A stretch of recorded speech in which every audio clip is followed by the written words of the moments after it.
కొన్ని జీవితాలు అనూహ్యంగా మారిపోతాయి. ఎంతలా అంటే సినిమా కథలను మించి. మీరు చూడబోయే ఈ స్టోరీ కూడా అలాంటిదే. ఓ నిజమైన కథ. ఓ యువకుడి జీవితం మలుపు తిరిగిన రోజు. ఓ తల్లికి ఈ జీవితానికి ఇది చాలని సంతోషం కలిగిన రోజు. ఆ రోజు మే 19, 2024. ఆ రోజున మొదటిసారి 22 ఏళ్ల తర్వాత తన తల్లిని చూశాడు ఆ కొడుకు. సరిగ్గా అంతే అనుభూతితో ఎంతో ఎత్తు ఎదిగిన ఆ కొడుకు తన కళ్ళ ముందు కనిపించడంతో గట్టిగా హత్తుకొని బోరున అరగంట పాటు ఏడ్చింది ఆ తల్లి. ఇక ఆ కొడుకు అమ్మ స్పర్శ తగలగానే పులకరించిపోయాడు. అత్యంత అనుభూతి కలిగించిన ఈ స్టోరీ వెనుకున్న విషాదం, ఆ సంతోషాల కలయిక వెనుకున్న గొప్ప మిస్టరీని మీరు చూడండి.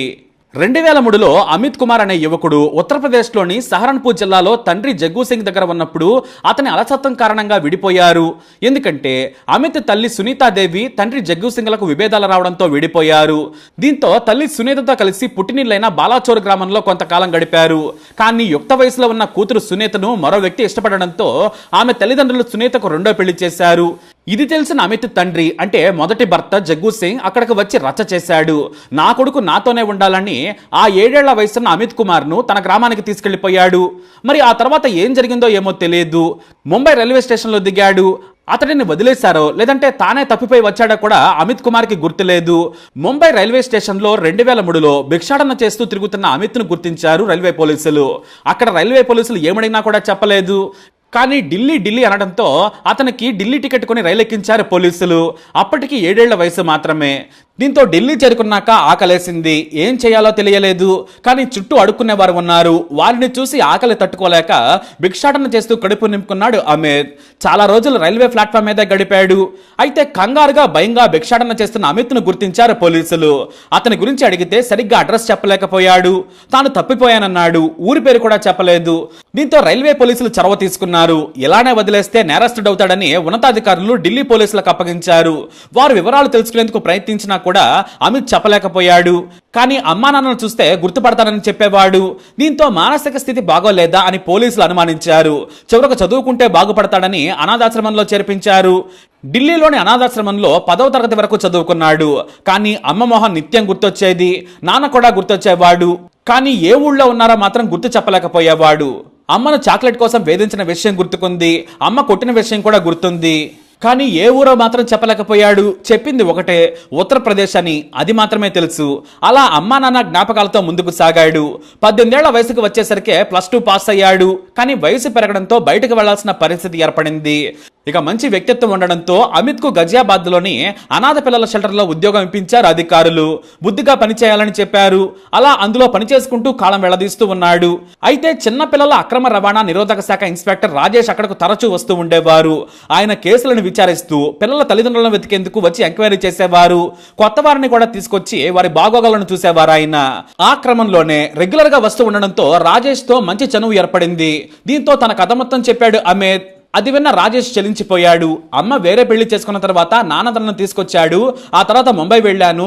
నాకు ఎలా వెళ్ళానో కూడా తెలియదు. కిడ్నాప్ చేశారా లేదంటే నేనే మిస్ అయ్యానా అనే గుర్తులేదన్నాడు. దీంతో నీకు నేను సాయం చేస్తానని చెప్పాడు రాజేష్. ఏవైనా గుర్తులు చెప్పమన్నాడు.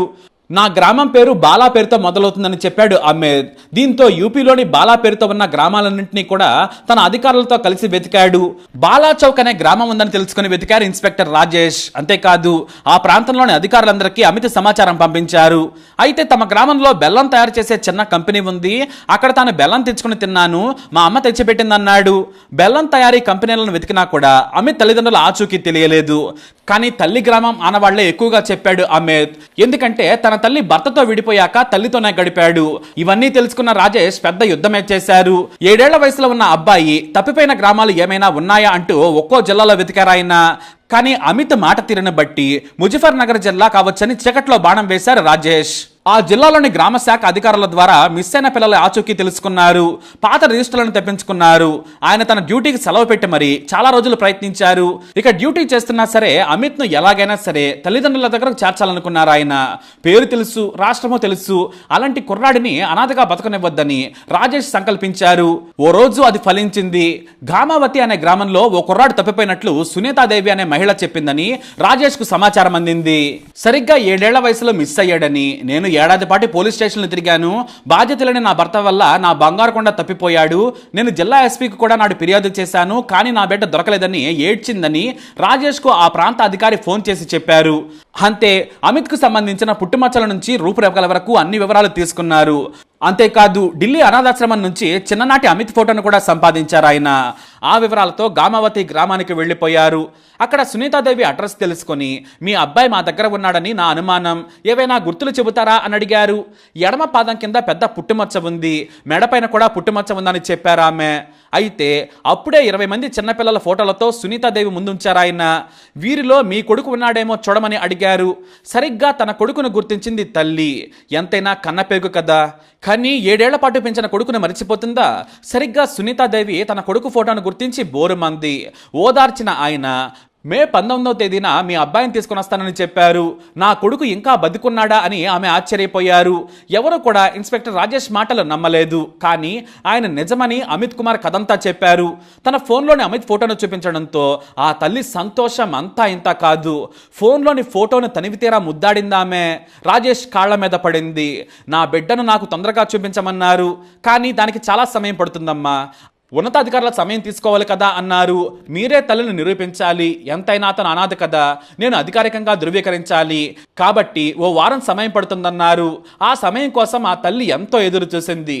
రూల్స్ కఠినంగా ఉండడంతో తాను సొంతంగా ఫోన్లో మాట్లాడించలేకపోయారు.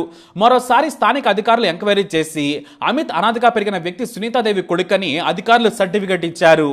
ఆ తర్వాత మే 19న స్వయంగా రాజేష్ ఆ గ్రామానికి అమిత్ను తీసుకురావాలన్నారు. కానీ వేరే డ్యూటీ పడడంతో రాలేదు. కానీ ఇతర అధికారులతో అక్కడికి అమిత్ను పంపించారు. మొదటిసారి 22 ఏళ్ల తర్వాత తన తల్లి సునీతను కలుసుకున్నాడు అమిత్. దూరంగానే తన తల్లిని గుర్తించాడు. సునీత 29 ఏళ్ల వయసులో ఉన్న తన కొడుకును చూస్తూ ఉండిపోయింది. వెళ్ళగానే తల్లి కాళ్ళ మీద పడి గట్టిగా ఏడ్చి ఆ తర్వాత అమ్మను హత్తుకున్నాడు. అమ్మ అమ్మ అంటూ ఏడ్చాడు. తల్లి కూడా తన కొడుకుని ఇష్టంగా ముద్దు పెట్టుకుని కన్నీటి పర్యంతమయ్యింది. ఆ దేవుడే నా బిడ్డను తీసుకొచ్చాడని మురిసిపోయింది. గ్రామమంతా అమిత్ను చూసేందుకు వచ్చారు. ఈ విషయం తెలిసి మీడియా మొత్తం చేరుకుంది. నేను ప్రతిరోజు నా కొడుకును తలుచుకున్నాను. ఏడాది పాటు ప్రతి పోలీస్ స్టేషన్ మెట్లెక్కాను, కానీ ఎవరూ సాయం చేయలేదు. నా దగ్గరుంటే నా కొడుకు తప్పిపోయేవాడు కాదు. నేను వేరే పెళ్లి చేసుకున్నానని బలవంతంగా అమిత్ను నా మొదటి భర్త తీసుకెళ్లాడు. నా కొడుకు నా దగ్గరే ఉంటాడని తీసుకెళ్లిన 4 రోజులకే తప్పిపోయాడని నా దగ్గరకు వచ్చి చెప్పాడని కన్నీటి పర్యంతమైంది తల్లి. నా భర్త చేసిన తప్పిదమే నా బిడ్డను దూరం చేసింది. ఇన్నాళ్లకు నా కొడుకు వచ్చాడని సంబరపడింది ఆ తల్లి. ఇటు అమిత్ మాత్రం, నేను ఇలా నా తల్లిని కలుసుకోవడానికి గల కారణం రాజేష్ సార్. ఆయన 6 నెలలు నిద్రలేని రాత్రులు గడిపి నా కోసం ప్రయాణం చేశారు. 1 నెల రోజులు సెలవు పెట్టి మరీ వెతికారు.